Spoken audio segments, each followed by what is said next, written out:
ప్రియమైన దేవుని పిల్లలారా, ప్రభువైన యేసుక్రీస్తు నామములో మీకు నా వందనములు. ఈరోజు మనం దేవుని వాక్యంలో నుండి ఒక అద్భుతమైన వాగ్దానంను గ్రహించబోతున్నాం. మన విశ్వాస యాత్రలో చాలాసార్లు మనము కనబడిన వాటిపైనే ఆధారపడుతుంటాం. కానీ దేవుని వాక్యం మనకు గుర్తు చేస్తుంది, నిజమైన ఆశీర్వాదం అనేది చూడక నమ్మిన వారికే దక్కుతుంది అని. ఈరోజు దేవుని వాగ్దానము యోహాను సువార్త 20వ అధ్యాయం 29వ వచనం. యోహాను సువార్త 20వ అధ్యాయం 29వ వచనం వాక్యం ఇలా ఉంది: నీవు నన్ను చూచి నమ్మితివి, చూడక నమ్మిన వారు ధన్యులని అతనితో చెప్పెను. ఈ వచనము యేసయ్య తన శిష్యుడైన తోమాకు చెప్పిన మాట. తోమా యేసయ్య పునరుద్ధానమైన తర్వాత ఆయనను నేరుగా చూసి గాయములను తాకి నమ్మాలని కోరుకున్నాడు. యేసయ్య అతనికి కనబడి తన గాయములను చూపించాడు. కానీ ఆ సందర్భంలో యేసయ్య ఒక గొప్ప ఆత్మీయ సత్యాలు వెల్లడి చేశాడు: చూడకుండా నమ్మినవారు ధన్యులు అని. అంటే మనం దేవుని వాక్యాన్ని విని ఆయన వాగ్దానాలను నమ్మి నడవడమే విశ్వాసయాత్రలో అత్యంత ముఖ్యం. మనము అన్ని సమాధానాలు, అన్ని ఆధారాలు, అన్ని రుజువులు చూసే వరకు వేచి ఉండాల్సిన అవసరం లేదు. విశ్వాసం అనున్నది నిరీక్షింపబడే వాటి యొక్క నిజ స్వరూపమును, అదృశ్యమైన ఉన్న వాటికి రుజువై ఉన్నది అని హెబ్రీలకు 11వ అధ్యాయం 1వ వచనం చెప్తుంది. కాబట్టి విశ్వాసంతో యేసయ్యపై ఆధారపడితే ఆయన వాక్యంలోని ఆశీర్వాదాలను, అలాగే వాగ్దానాలను మన జీవితంలో అనుభవిస్తాం. ఈ వాక్యానికి బైబిల్లో చాలా ఉదాహరణలు ఉన్నాయి. మొదటిగా అబ్రహాము. ఆయనకి విశ్వాసపు తండ్రి అని పేరు. ఎందుకంటే దేవుడు అబ్రహాముని తన దేశాన్ని, తన బంధువులందరినీ వదిలిరమ్మని పిలిచాడు. ఎక్కడికి వెళ్ళాలో ఆయనకు తెలియదు. అయినా కూడా విశ్వాసంతో దేవుని మాట విని వెళ్ళాడు. ఇది నిజమైన విశ్వాసం. ఇలా అనేక సందర్భాల్లో అబ్రహాము దేవుని మీద విశ్వాసంతో నడిచాడు. అలాగే దేవుడు అబ్రహాముకు తన సంతానాన్ని ఆకాశం నక్షత్రం వల్లే విస్తరింపజేస్తాను అని చెప్పాడు. వాస్తవానికి అబ్రహాము వృద్ధుడు. సారాకి సంతానోత్పత్తి చేయలేని పరిస్థితి. ఇలాంటి స్థితిలో ఉన్న ఆయన దేవునిపై విశ్వాసంతో నడిచాడు. ఫలితంగా ఆయనకు ఇసాకు అనే కుమారుణ్ణి దేవుడు అనుగ్రహించాడు. అలాగే యోసేపు కూడా. యోసేపు ఎప్పుడో చిన్నప్పుడు స్వప్నాలు చూశాడు.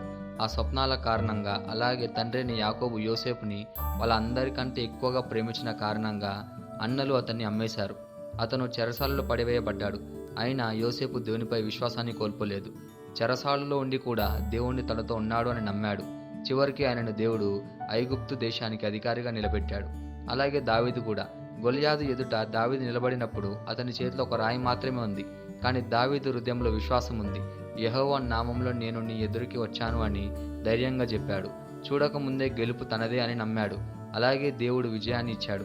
ఇలా బైబిల్లో అనేక ఉదాహరణలున్నాయి. నోవాహు గాని, ఎస్తేరు గాని, రూతు, యోబు, పౌలు, అలాగే పేతురు, ఇలా ఎన్నో ఉదాహరణలు మనకు లభిస్తాయి. వారి విశ్వాసమే వారిని ఒక ఉన్నతమైన స్థాయిలో నిలబెట్టింది. ఈరోజు నువ్వు ఏ పరిస్థితిలో ఉన్నా, కష్టంలో ఉన్నా, నీ చుట్టూ ఉన్న వారు నిన్ను తక్కువగా చూసినా, నీ విశ్వాసాన్ని హేళన చేసినా, మన దేవుడు నీ విశ్వాసాన్ని బట్టి ఎన్నో కార్యాలు చేస్తాడు. నిన్ను తక్కువగా చూసిన వారిని, నీ విశ్వాసాన్ని హేళన చేసిన వారిని మన తండ్రి సిగ్గుపడేటట్టు చేస్తాడు. కాబట్టి నువ్వు విశ్వాసాన్ని మాత్రం కలిగి ఉండు. ఈ వాగ్దానాన్ని మన జీవితానికి ఎలా తీసుకోవాలంటే, మొదటిగా మనం తోమాలాగా ముందు చూద్దాం, తర్వాత నమ్ముదాం అనుకునే వారిలా కాకుండా ఉండాలి.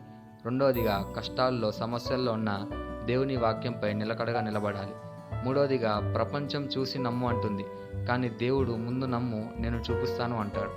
నాలుగవదిగా మనం అబ్రహాములాగా వాగ్దానాలను పట్టుకోవాలి. యోసేపులాగా కష్టాల్లో విశ్వాసాన్ని కోల్పోకూడదు. దావీదులాగా దేవుని శక్తిపై ఆధారపడాలి.